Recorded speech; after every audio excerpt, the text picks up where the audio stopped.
outthink the box. So my first question is that what is the box? We all want to think outside the box, and in your life, all of you young guys who are sitting in front of me, in your career, you will be required to think out of the box. That's a must. If you are working in a corporate environment, one day we'll have a out-of-box thinking or brainstorming session will be called inside a room, and you'll be asked to think outside the box. So what is this box? So first we need to see the box. We should be able to see the box. And for that, I'll give you the question that there is a cup. On which side the handle of the cup is? The point is not the answer. The point is how you reach to the answer. So we'll be covering that journey during the course of this sharing session. I'll run quickly through some of the work that I have done, precisely so that I can tell you how I have gathered what I'm saying, and this is all experiential. Like, I have experienced all these things in my life during my work, and that's why I'm able to tell you with authority that these are the simple steps through which anyone can think outside the box. You are able to see the box, and you will be able to, once you have seen the box, you'll be able to think outside the box. 40-odd inventions in last about 10 years, and some of them have been pretty impactful. The most impactful one, from my point of view, has been the women's safety panic button, which you might see in cars and taxis. It was given through IT Delhi to Ministry of Electronics and Information Technology. And the second one, which is going to be really, really impactful, is the kind of interchanges I have been able to invent. And I'm telling you, I'm promising you this, that today, the kind of traffic jams and all that you see across different cities, in next 15 years, at a very low cost, very low cost, these will be eradicated, for sure. Because earlier, the cost of an intersection was huge amount of land and huge amount of money, about 200 crores, give and take, depending upon the city and the size. That has been brought down to about 15 to 20 crores per intersection. How I have done it, I'll try to capture it when I'm explaining you the steps of thinking outside the box. So this is one of those interchanges. I love this one because of this skewed S-shaped cable stayed bridge that we had to create in this, and I really love this particular bridge. Then one thing that I really want to proliferate in the market, and I really want to see getting implemented across all the developing nations, is this cooling device, evaporative cooling device for trucks. It's primarily a cooler. It's just a cooler, but just the accelerating frame of the truck makes creation of a cooler for truck very, very difficult. At least it was difficult for me. So I had my bout of success and failure with this device as well, and 23 prototypes failed. 23 prototypes failed before this plain vanilla simple one could succeed. So women's safety device I already talked about. What's special about it? It was easy to create a women's safety device or a safety device in general for pedestrians and travelers. The technology is there, but one thing struck my mind, that maybe someone would need to use it in his or her lifetime once. And what if it doesn't work on that day? What if the network is not there? Because most of these devices work on some kind of network to transport that SOS outside, and that brought out the invention or innovation, that there has to be a way. There has to be a way to create the device where zero network is needed, and without any network, even in a moving car, you are able to send out the signal to the destined location. So a properly fail-proof device has to be there, that on that day when the person needs it most, it must work. It must work. It's not some kind of radio that you're operating every day, and you know that it's working. So on that particular day, on that particular moment, it must work, and that's what we were able to achieve. I'm not really sure what exactly got passed on to Mighty, but that is my invention. And this one is the last one. It's, again, a type of interchange, and I wish I could show you. I worked through these physical models, so I have not been able to catch it properly in terms of a presentation, but I wish you could see those physical models, and some of them are being constructed. So once they get constructed, you will have, I will be able to show you the photographs as I showed the last one. So I have this vision of creating the interchange which can be assembled on site like a Lego instead of being constructed and disrupting the traffic for months and months together. And this we call a Sigma system.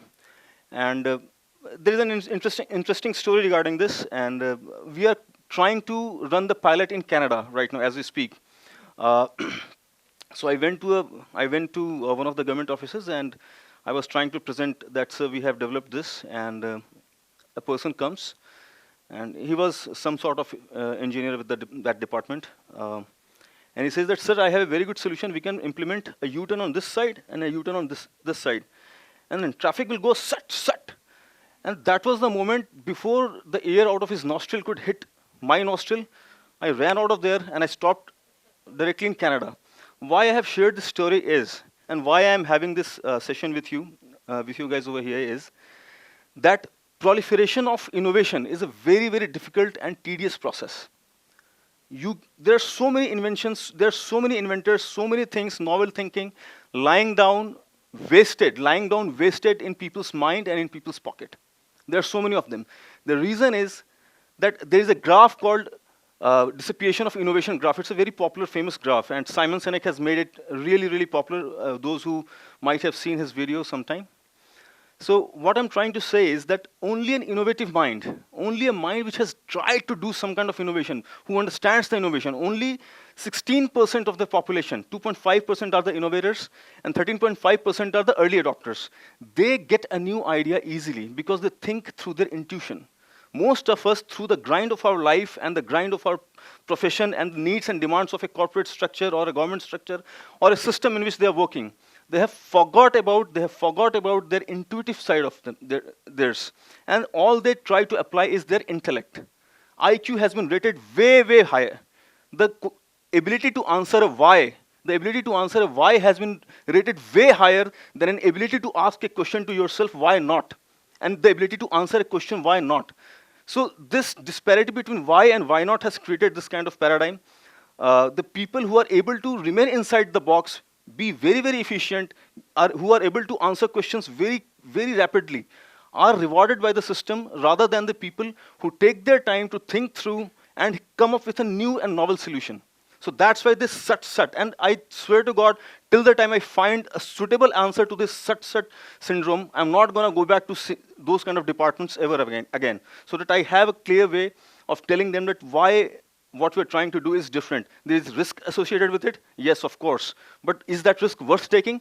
That's our job, to make sure that they understand that risk is worth taking. And my job will become much more easier if the dissipation of innovation, if this habit of trying, at least trying once in their life, to create something new from the scratch, gets into the general public domain. So that's why I'm having this conversation. I got a chance to present this to a committee, subcommittee of Rajya Sabha, and that was a great moment, seeing the democracy working, how the democracy works, and I actually felt proud. How the transparent system is, and how people of different parties, we have this notion that they don't work together, but in different committees they come together and they put their heads into getting the solutions, and things happen.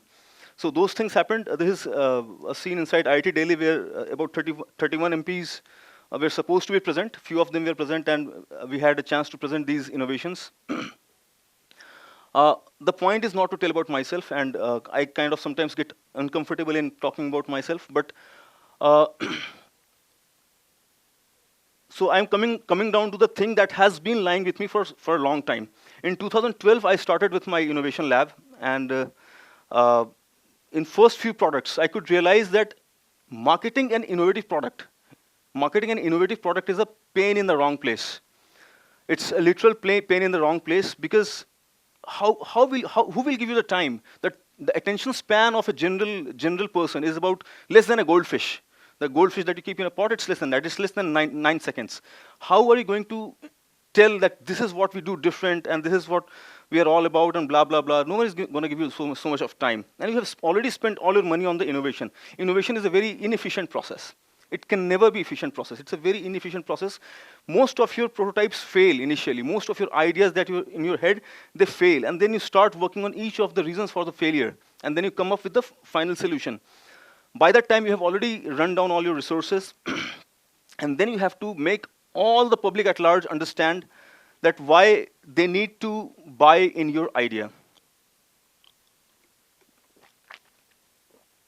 So this democratized access to market, it's a difficult thing, and I wanted to solve it for last uh, about 6 years. In 2014-15, I had an idea uh, which told me that if this kind of an internet system is implemented, probably the easy market access for any person who is trying to talk something new or trying to do something new would be easy.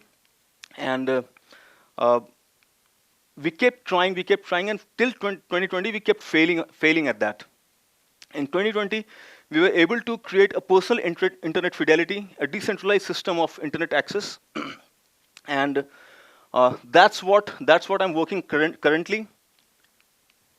And I'm trying to create an application which can be hosted on this Pi-Fi. By 2024, you'll see the effects of this Pi-Fi system. And now, again, I ask the same question: on which side of the handle of the cup, which side is the handle of the cup? And the obvious answer is left side, because the photograph shows it. One of the non-obvious answers is outside, which we already know by this time. What is important is to observe your own thought here. No matter, even if you know the answer, the moment I say the word side, your mind starts thinking in terms of left or right. Then your other logical brain kicks in and it starts telling you that, oh, well, it depends upon the perspective and stuff like that. So our brain is built like that. And once we have accepted this fact, and once we start observing our own thought while solving any problem, we will be able to recognize the box. This is the box, the training that we have got, the training that our mind and brain has gotten through time. So what is inside the box? We all live inside the box. We are the product of this box only. We are the product of this mind only. We live inside the box. All the stimulus which prompts us to survive, which are related to our survival, which are related to maintenance of the economy, are inside the box. That's why when you write an exam, you're supposed to answer really quick, because if you want to become a good engineer, you have to answer so many questions in the shortest period of time. You're put under stress, and your IQ, your ability to process fast is tested. That's an inside of the box domain. What's outside of the box? Anything that leads to the evolution of human race in general, that pushes the boundary further. We can walk on our two legs and we are safe. Then why fly? So the people who start thinking about it, they put their own lives to risk. So the attempt to flight has not been since today. Even Leonardo da Vinci, the great inventor, he tried to create helicopters and whatnot, and people died literally attempting having a man flight. Anyone who tries to create new possibilities. So what's the key difference? The key difference is that here you are adding value in an indirect manner. The product or services that you have created or produced are going to add value. And when you think outside the box, proverbial outside the box, the value is the thought itself. The thought itself is valuable. So that's the key difference. Now, there's another question for you. How to change 9 to 6? How to change 9 to 6? So those who are being happy about the inside-outside thing. Yeah, so one of the answers is to invert.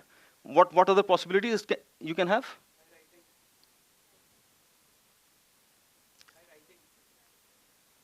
And what are other possibilities? You can subtract a number. You can add a number.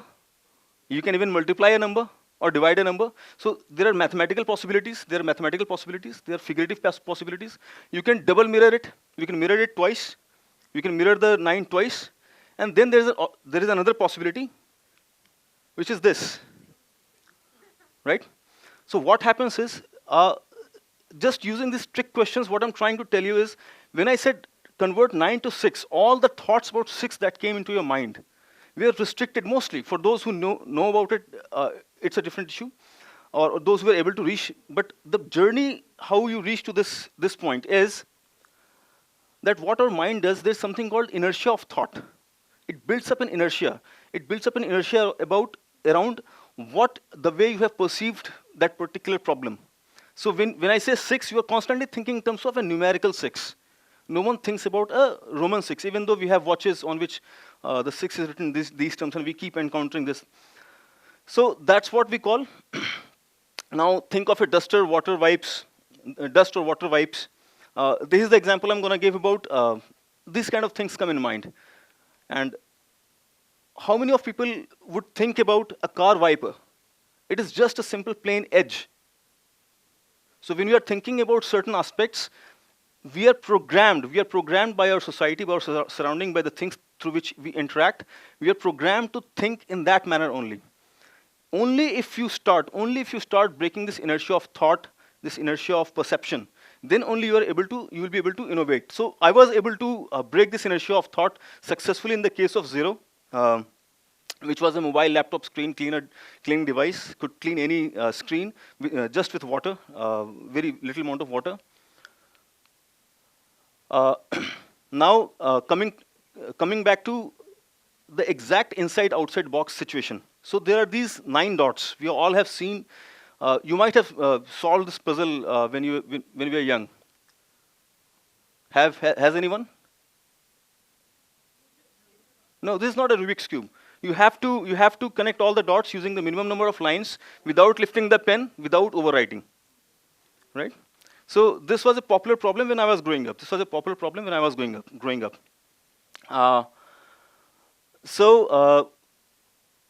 The obvious solutions are that you draw a box and then you cut a diagonal. So through that, all the dots will be connected. But you literally will have to go outside the box. You literally will have to go outside the box. In each of this other solution, you will have to use at least 5 lines. If you actually go out of the box, so this is a very, very, very, very direct example of what outside the box thinking can be, right? And so there is no science, there is no maths. There is no science, there is no maths involved. It's just a pattern of thinking. It's just a pattern of thinking. What makes Newton great? Let me ask you, what makes Newton great? He saw an apple falling from the tree, and he was able to calculate that in these many seconds, this much is the distance, so this should be the relationship between the apple and the earth. Is that what makes him great? The whole development of this classical physics that he was able to do, is that what makes him great? I don't know if it's taught anywhere in the NCERT or any other physics book or not. But let me tell you my perception of Newton, why he was great, what he was able to see which we failed to see. And it was right in front of our eyes. All these things are right in front of our eyes. These are right in front of our eyes. We just failed to see it. And if we keep failing to see this, we will not be able to bring us outside the rat race, the proverbial rat race. So why Newton was great? Everybody saw an apple falling or things falling on the earth. Everyone had kind of a notion. Even Galileo had a kind of a notion that earth might be attracting at these objects. The greatness comes from the extrapolation. The greatness comes from the extrapolation of Newton. It was Newton's mind who could think that the force which is responsible for the fall of an apple to the earth is the same force which is responsible for the fall of a moon to the earth. I'm sure you can able to gauge the greatness of that mind. He was able to see the movement of moon as its fall on the earth, and he was able to equate that these two phenomena are same. One more example I would like to give, C.V. Raman. Most of you might have heard about it or might have forgotten about him. He was the first Asian to be awarded a Nobel Prize, especially in physics. And I think he was the first Nobel laureate who was born, educated, and who lived in India throughout. All his career was in India. So C.V. Raman, I think he was not even a doctor till the time he got his Nobel Prize. His bigger claim to fame are 2 things.